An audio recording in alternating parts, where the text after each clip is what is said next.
And IVF, you had mentioned before Right, IVF. let's get this question, because I believe that's what this is about. Oh, I want to talk about IVF. I'm the father. You don't hear that every day. I'm the father of IVF, so I want to hear this question. This morning, Donald Trump spent time trying to close a cavernous gender gap with less than 3 weeks until Election Day. Part of his strategy, which played out at a town hall on Fox News with an audience of all women, was to talk about issues like inflation and the border. And he also talked about IVF, saying that he is, quote, in favor of fertilization. The town hall just wrapped up. CNN's Elena Treen is here talking, was following that, talking about this. So, Elena, a lot of questions for you, but the first, and this is definitely not one that I expected to ask, but what are you hearing from your sources about why he thinks, claiming that he is the father of IVF and that he is somebody who is very supportive and involved in fertilization, is a plus? Right. I mean, this was obviously one of the most notable, if not bizarre, moments of that town hall, Dana. I do want to read some of the quote for you just so you get a sense of it, and then I'll break down what I'm hearing from my conversations with Trump's top advisors. So he said, quote, "I'm the father of IVF." It went on to say, "We really are the party for IVF. We want fertilization, and it's all the way. And the Democrats tried to attack us on it, and we're out there on IVF, even more than them. So we're totally in favor." Again, a pretty bizarre statement.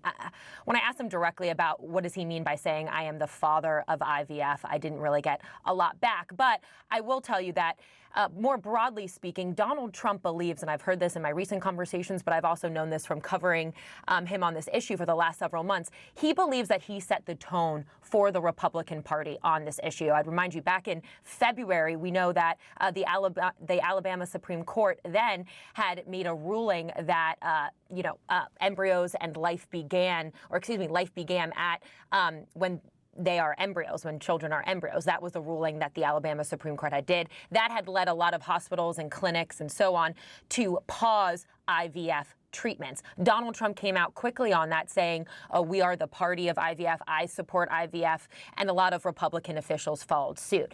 This is something I can tell you, Dana, that Donald Trump consistently brags about. When he's asked about women voters, about why he doesn't think that he is doing so well with them, this is one of the issues that he points to. I think that's why he really tried to focus on this last night. I mean, this came up because he was told, Harris Faulkner told him, that one of the questions from the audience was about this issue. And he said, I love IVF. I'm the father of IVF. Again, a bizarre statement to make. I would also note that, of course, one of the reasons that this is even a question right now, question of access to IVF, is because of the Supreme Court justices that he had put on the bench and the Dobbs ruling that has called a lot of this into question. But take a step back and give you a broader sense of why he did this town hall at all. I think it's notable given we have not seen Donald Trump speak before an all-female audience this cycle.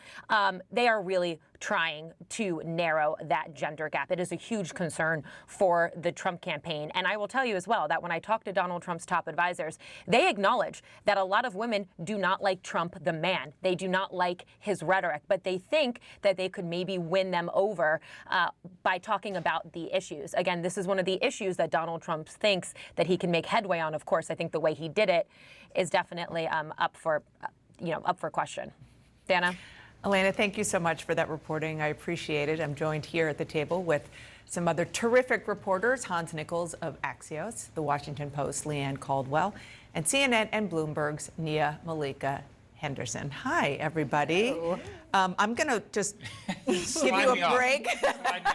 Poor Hans. He's the father of IVF. Oh, really? See, I heard somebody else was. So this town hall, as we said, they taped it yesterday, I believe, but it just aired today, and it was wrapping up as we were coming on air. And some of these questions, actually the question about IVF and more broadly abortion, which we'll get to in a little bit, they were at the end of the town hall. Most of the questions from what appeared to be a pretty friendly audience in Georgia were about crime, immigration, about trans issues. So it was kind of a Fox-friendly topic selection, if you will.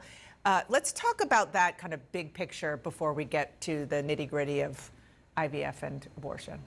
Yeah, listen, I mean, if you're Donald Trump, you really hope that the campaign turns on these issues where he is strong with voters, immigration and crime. And in many ways, those are sort of culture war issues. They are motivating issues, quite frankly, in a way that the economy is not. He is very, very weak on abortion. And you see this playing up and down the ballot with not only Donald Trump, but Republican candidates all across the country who are really having to sort of try to reframe their approach and the language around abortion. And you saw, I think, some of the most effective moments in the debate, some of the most effective moments that Kamala Harris has had on the campaign trail have really been dissecting what the Republican approach has actually meant for actual women on the ground in some of these states. You saw Colin Allred, who we'll talk about later, talk about this in the debate against Ted Cruz. So Donald Trump doesn't have a real answer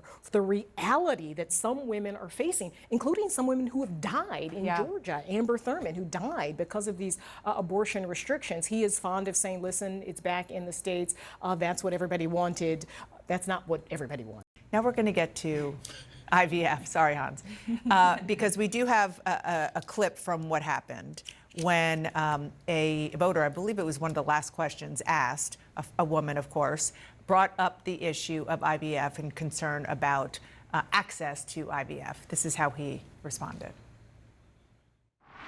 I got a call from Katie Britt, a young, just a fantastically attractive person from Alabama. She's a senator. And she called me up like emergency, because an Alabama judge had ruled that the IVF clinics were illegal and they have to be closed down. A judge ruled. And she said, friends of mine came up to me and they were so angry. I didn't even know they were going, it's fertilization. I didn't know they were even involved in it. Nobody talks about it. They don't talk about it. But now that they can't do it, she said, I was attacked in a certain way.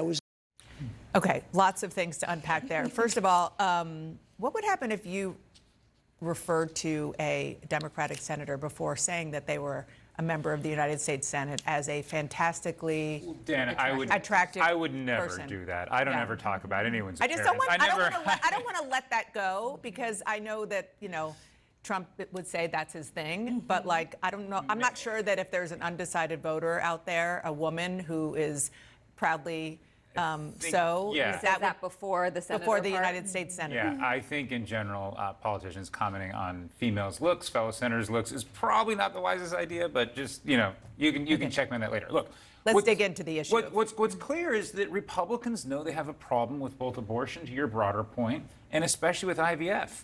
And leave aside how Trump explained it in the language that he used. What he's saying is he's listening to a senator on this who is potentially has a real finger on the pulse of where the country is, and it's going to be a big problem for Republicans. Well, it was a huge problem in Alabama. Yeah, and if they're not on the right side of it.